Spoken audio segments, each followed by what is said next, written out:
Hello friends, welcome back to my channel products for you. जर तुमच्या मुलाला खोकला झाला असेल तर तुम्ही डॉक्टरकडे घेऊन जाण्याच्या पहिले हा एक घरेलू उपाय जरूर करा. तुम्हाला काय करायचं आहे, 2 लवंग घ्यायचे आहेत, 2 काळी मिरी घ्यायचे आहेत, एक छोटा दालचिनीचा तुकडा घ्यायचा आहे, हिरवी विलायची घ्यायची आहे.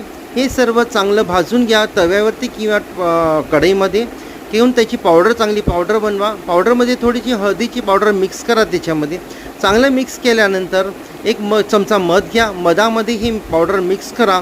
त्याच्यामध्ये अद्रकचा थोडासा रस मिक्स करा. त्याच्यामध्ये हे चांगलं मिश्रण चांगलं मिक्स केल्यानंतर आपलं खाण्याचं जे पान असतं, आपण नागिनचं पान बोलतो, त्या पानामध्ये हे मिश्रण टाकायचं आहे तुम्हाला. आणि ज्या मुलाला खोकला असेल त्यांना हे दिवसातून 2 किंवा 3 टाईम खायला द्या. नक्कीच त्यांच्या खोकल्यामध्ये त्यांना आराम मिळेल. ही माहिती तुम्हाला कशी वाटली? चांगली वाटली तर लाईक, सबस्क्राईब आणि शेअर जरूर करा. थँक्यू.